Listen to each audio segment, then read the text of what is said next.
Bonjour les gars, comment ça va aujourd'hui? Alors, bienvenue sur ma chaîne, sur le mindset dans les paris sportifs. Alors aujourd'hui, je vais vous expliquer, la comparaison entre les paris sportifs et la bourse, d'accord? C'est ça qui m'a amené à changer mon comportement parce que je mise aussi en bourse, mais c'est le comportement qui fait la différence, d'accord? Alors pourquoi je vous expliquer ça? C'est que quand vous regardez les paris sportifs ou la bourse, le pourcentage que vous allez gagner est pratiquement le même. C'est peu. Ou alors, il faut vraiment des gros montants pour gagner énormément.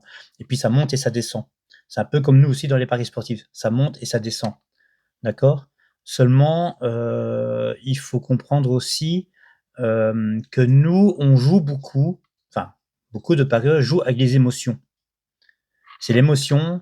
Le cerveau joue avec l'émotion et vos habitudes, vos peurs, vos craintes, votre conviction, tous ces paradigmes qu'il faudra changer. D'accord.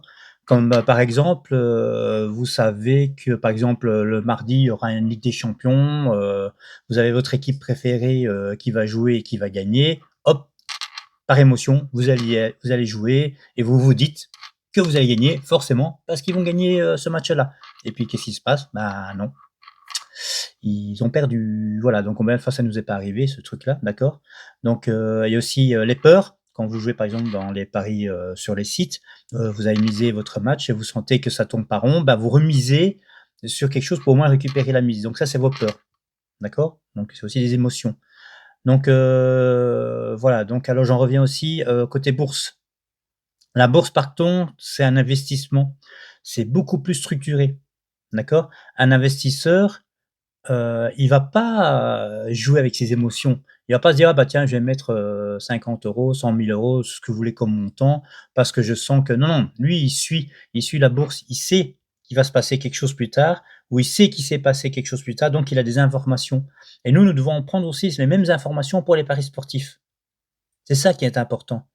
Donc un boursier, un investisseur, il sait quand investir et quand ne pas investir.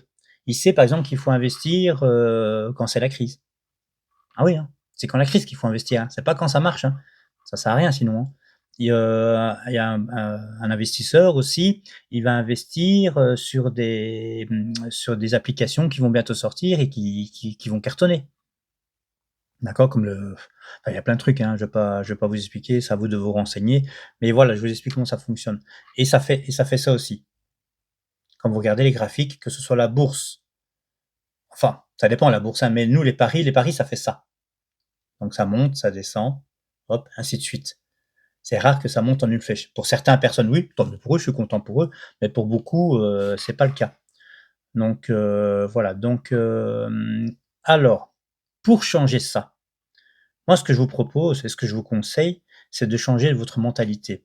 C'est de ne plus se dire: «Je suis un parieur». Enlevez ce mot. Parieur, c'est non, c'est pour jouer ça. Faut se dire: «Je suis devenu un investisseur». Donc changez déjà votre mentalité. Vous dites: «Je suis devenu un investisseur». À la limite, un investisseur sportif. Moi, j'aime bien ce mot. Investisseur sportif, pas parieur sportif.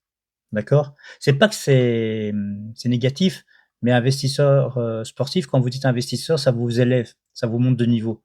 D'accord? Et ça aussi, il faut changer. Donc quand on devient un investisseur sportif, ça veut dire quoi? Ça veut dire qu'il faut gérer son argent. Il faut gérer son portefeuille et miser et jouer en fonction des informations que vous aurez. D'accord? Et ne plus faire comme on faisait à l'époque, on allait au bar PMU où on écoutait nos copains, on écoutait la télé, on regardait sur les sites qui nous donnaient des cotes, magnifiques parce qu'ils, ils sont sûrs à 80 selon les sondages, qu'ils vont gagner. Oubliez tout ça. D'accord? Enfin, oubliez. Enfin, moi j'oublie, voilà. D'accord? Faites-vous comme, un investisseur. Parce que ça, c'est du factuel, c'est pas visible, d'accord? Si vous allez jouer un pari, enfin moi maintenant quand je joue un pari, en gros, je mets pas trop d'émotion. Je regarde par exemple s'il y a un match, le samedi, est-ce que je joue ou pas les grosses équipes? En sachant que beaucoup de grosses équipes vont jouer la Ligue des champions, une coupe d'Europe ou une coupe, du pays, ou ont déjà joué 2 jours avant un match aussi. Donc est-ce qu'ils vont donner la même performance? Bah, pas forcément. Ils vont être fatigués. Ça peut faire beaucoup aussi, parce qu'il y a le trajet, il y en a qui sont tapés des longs trajets. Il y a le temps, il y a l'ambiance dans l'équipe. S'ils ont perdu, jeudi ou mercredi, il y aura peut-être pas une bonne ambiance, tu vois? Ils auront peut-être pas envie. Puis s'ils ont gagné mardi ou mercredi, ils vont dire: «Oh bah jeudi, enfin samedi, c'est bon, on va jouer tranquille». Donc il faut essayer d'oublier tout ça. Enfin pas d'oublier, mais il faut en tenir compte et se dire qu'en tant qu'investisseur, je vais prendre un pari où j'ai le moins de pertes, où je risque d'avoir le moins de pertes. D'accord? Donc par exemple, si vous j'espère que j'arrive à me faire comprendre, hein. Donc par exemple, on va dire, vous prenez le Real de Madrid.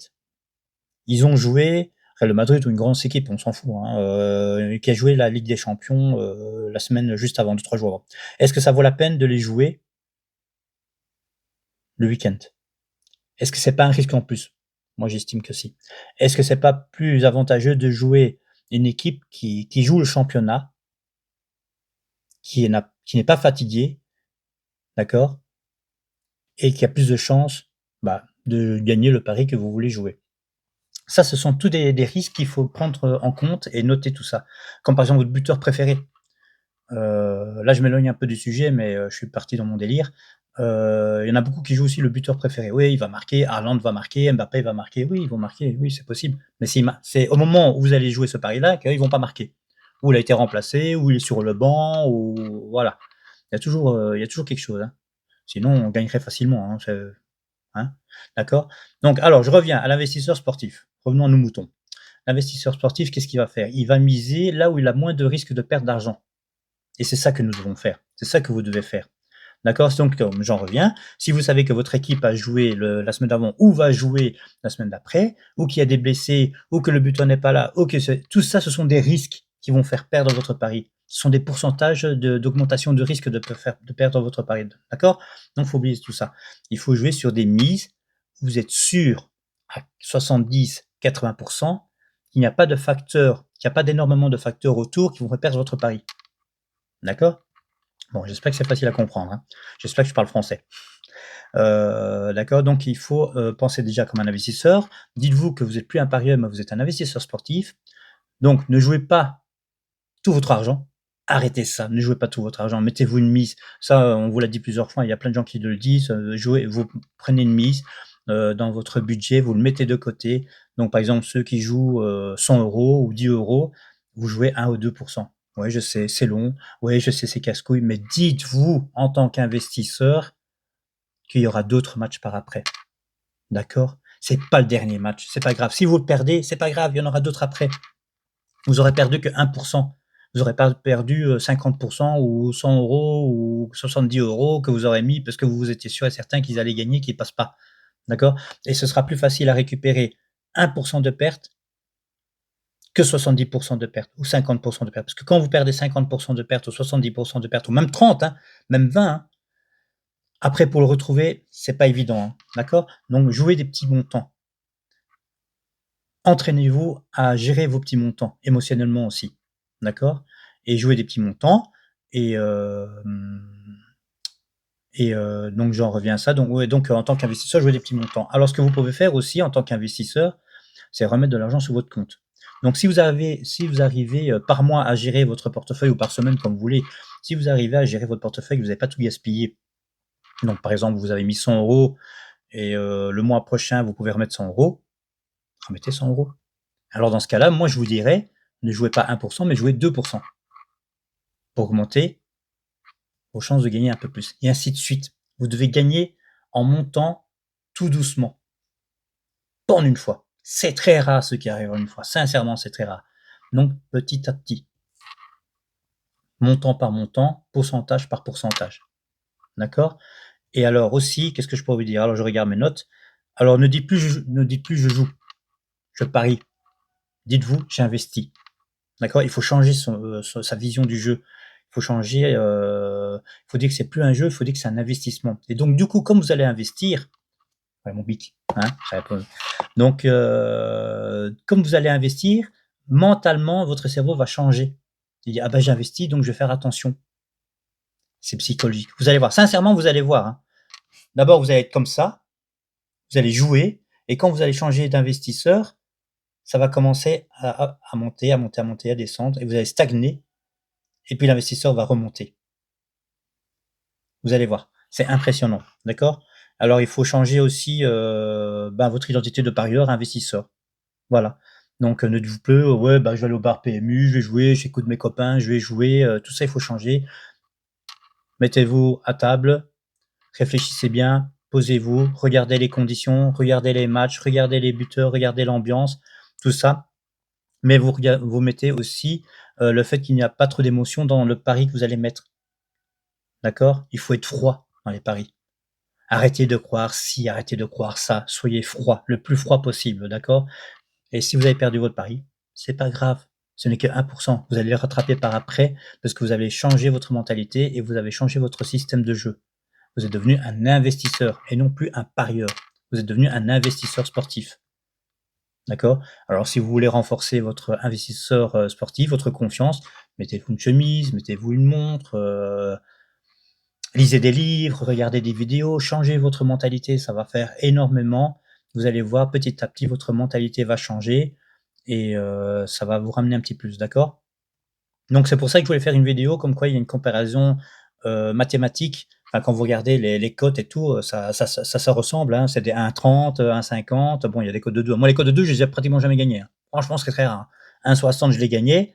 Là où je gagne le plus, c'est les petites cotes, hein. Voilà, une info que je devrais pas vous dire, mais je vous le dis quand même, comme quoi je suis le plus sincère. En bourse, c'est la même chose, hein.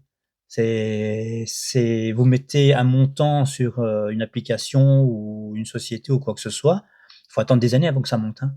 Ça monte pas en un jour, hein. Faut pas croire, hein. C'est comme le bitcoin aussi, hein, c'est la même chose, hein, ça monte, sur plusieurs temps, faut laisser le temps faire. C'est comme ça et c'est la même chose pour les paris sportifs. Donc quand vous faites des paris sportifs, au lieu de le pari sportif, il va jouer sur 1 jour, 2 jours, 3 jours, hein. Un investisseur sportif, il voit sur du long terme et c'est ça que vous devez devenir. C'est devenir un investisseur sportif sur du long terme et vous dire que c'est pour plus tard, c'est pas dans l'immédiat. D'accord? C'est comme ça. Alors j'espère que je me suis fait comprendre. Si vous n'avez pas trop compris, reposez-moi les questions, je vous répondrai par écrit, il y a pas de souci. N'hésitez pas, je suis là pour ça. J'espère que ça va vous aider et à la prochaine vidéo. N'oubliez pas de liker, hein. Liker, cliquer, commentaire, tout ce que vous voulez, hein, n'hésitez pas. D'accord? Je suis là pour ça. Allez, à plus tard. Ciao, ciao, salut.